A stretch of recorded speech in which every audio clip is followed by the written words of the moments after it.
Welcome back, you guys. Thank you guys for coming back. I know it's obviously been like a month since my last video.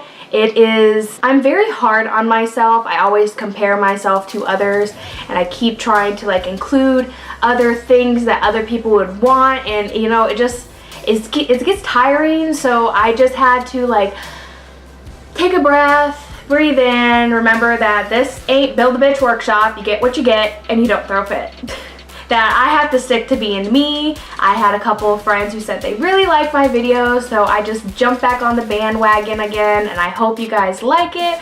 I like keeping it Barney style, easy enough for you guys to follow, and I hope you guys enjoy this video. This video is going to be on my face, how to apply foundation, powder, contour, and highlight. I did eyeshadow in the Valentine's Day look, but if you would like a different eyeshadow look, a little bit more complex, more colors, hey, if you even want this look, it's pretty bomb. If I was going for natural and it's one of those days you're like, ooh, these pretty colors, and then this happens, I ain't complaining. I think it looks awesome. Too bad I have nowhere to go. But into the video. I hope you guys like it. Please give me a thumbs up, like, subscribe, and share. I finally waxed my eyebrows. I feel so nice. People are gonna watch me or they're not. So I guess let's get started. We're going to do the basics of face today, which is primer, foundation, powder, and contouring. So for primer, I have yet to find my magical primer that I use for everything, my holy grail, my go-to. So I use usually like 2 or 3 different primers every time I do my makeup. I use the Smashbox Photo Finish Primerizer for the outer ring of my face. It keeps it from being dry, keeps it moisturized throughout the day.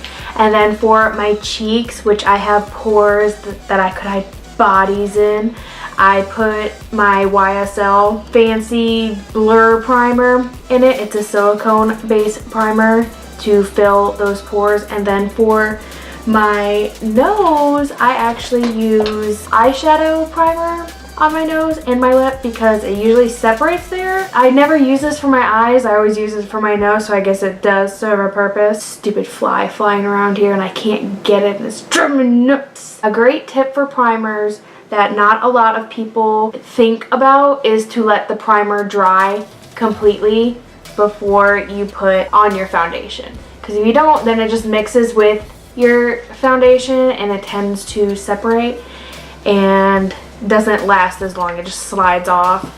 So that's a cool tip. Another one for silicone based primers, you want to tap them into your pores where you need them, if you need it for your full face or if you just want it for certain areas like your T-zone. Like for me, it's just my cheeks have craters, like they're huge, it's massive.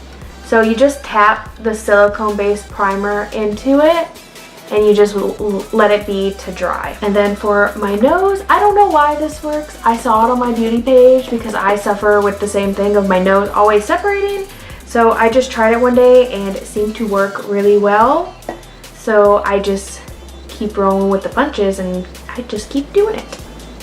Now for today's application of foundation, I will be using a beauty blender. I like the finish it gives, but it does, if you're looking for full coverage, I would suggest a brush and then finish off with a beauty blender.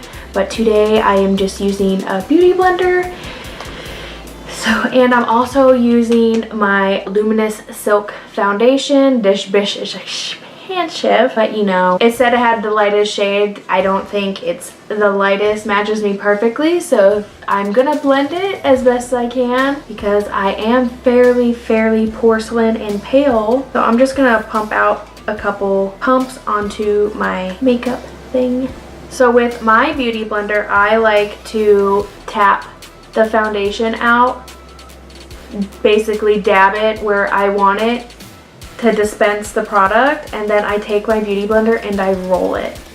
Rolling it doesn't keep picking up product, it kind of just smooths it out onto your face to give you that nice seamless airbrush look.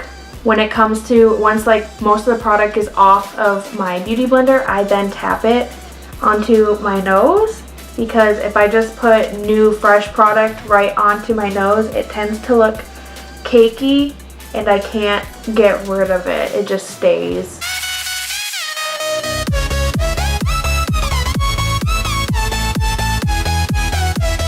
So if a foundation doesn't match you completely, but it's like only a half a shade or so off, you can either buy a white base mixer to mix with your foundation, or you can just gently drag it down your neck and try to blend it as best you can so you don't create like a perfect like oval. If you blend it, you can usually get away with something that's a shade or a half a shade too dark. Me, not so much, because I am so pale, but I'm not going anywhere today, so I'm just gonna rock it. Now for concealer, I'm going to go in with one of my all-time favorites, which is the MAC Pro Longwear Concealer, because I also use it as an eye base. When you blend out concealer underneath your eyes, if you're typically dry underneath your eyes, it's great to invest in some MAC Fix Plus and just spray your beauty blender with it and then go in and roll underneath your eyes, and it doesn't look as cakey. It looks more natural and gives you that satin finish. It's also best to set your eyes, and I have little eye creases, so I set my eyes as soon as I finish. And I'm going to go in with Lunatick Lab's mattifying poreless powder. It is absolutely wonderful. I love it. If you like anything spooky or creepy, Lunatick Lab is amazing. I'm also going to be using their contour, blush, and highlight palette in this video, and if you like anything spooky, you will like this. It reminds me of the movie Hocus Pocus, the book, and it has a cool mirror, and then it's just all magnetic shades. So if you choose to only like a few of them and you want to put them in your own palette, it's also great for on the go to take them out and put them somewhere else magnetically. I love it. So with powder today, I use this for my under eyes because it just sets my under eyes as my favorite go-to right now. But for the rest of my face, I am going to be using a loose face powder to show you guys how I use it. And once again, you're going to want to dampen your beauty blender, dump out some of the product in a cap or on a different surface area. And this gives you more of like the luminous, it really melts into the skin and gives you that natural finish. You're gonna take some, press some into your powder, and then before you put it on your face, press some of it off so it doesn't go on so cakey, and then just roll it into your skin. And rolling it into your skin without tapping it and like picking up product and making you look too powdery, it really gives the powder a chance to melt into your skin, like I said, and gives you the most natural looking finish that you can achieve without looking too powdery or cakey.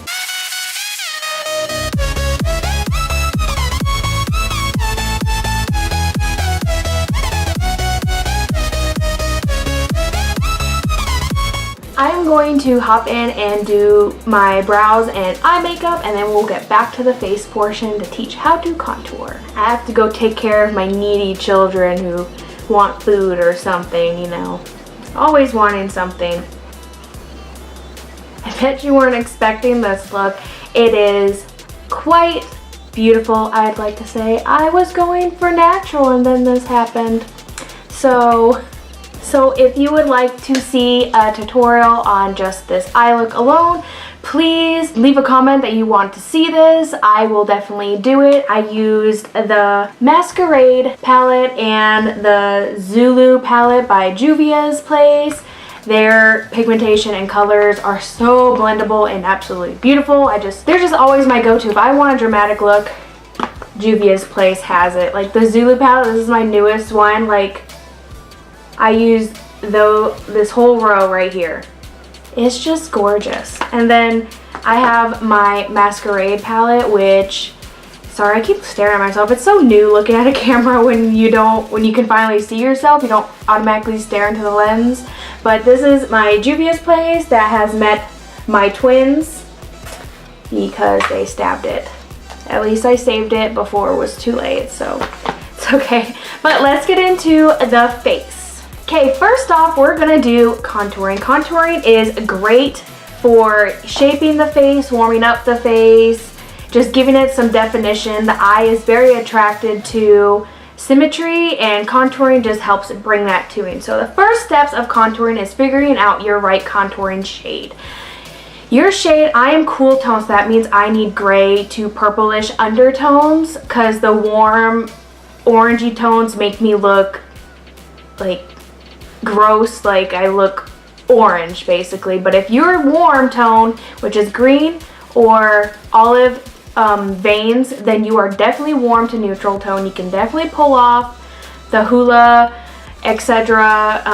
Bronzers like that. But if you're cool tone, I highly recommend NYX blush in Taupe, because it is gray undertone and very loved, as you can see. This is like my third one. It's obviously my holy grail. I love it. It looks great on my skin. If you are warm tone, don't use gray tone, because it will look like you have a huge bruise on your face and got hit with bat. So that's exactly why I purchased the Lunatick Labs Cosmetics Contouring Blush and Highlight Palette, because it is all cool tone. Even the warmer tones have cooler tones in them, and it's just, so far I love it. I got it on sale, but it is expensive as well. But let's get into now how to contour. For contouring, the where to do it, how to do it, it's like I said, faces automatically, like it's in our brain, we look for symmetry. So for contouring, there's 3 sections of the face. You want to go from your brow bone to the top of your head, your forehead, and then your brow bone to your cheekbone, and then your cheekbone to your jawbone. If it's all, mine seems to be pretty much the same width, so I'm like symmetrical. So I won't need to do the line on my forehead. Like if your brow bone and your cheekbone don't match your forehead, like your forehead is a little bit bigger or whatnot, you want to contour that shade to bring it in. That's why people do the line on the forehead, or if they just want to warm up their face. And then for the cheekbone, when you grab your eye bone and you go down to your bottom of your cheekbone, like if you suck it in and you find your cheekbone, that's where you start your contour. Your contour goes from the corner of the top of your ear down to where it stops. Your cheekbone stops. If you go any farther, it looks weird and way too cut unless you're looking for a dramatic cut. But a more natural contour or warming up the face, you stop at the cheekbone. And then the same as with the forehead, with the jaw, if it's a little bit longer, like we all have that double chin sometimes. I'll still have my baby double chin from having my last daughter. So if you want to carve out your jaw to make it, just gives that shadow effect that it's not there, or if you just have a longer jaw in general, you can cut it to make it look symmetrical. With all of that being said, let's get started. I am going in with my Sigma Beauty Angled Kabuki, the F84.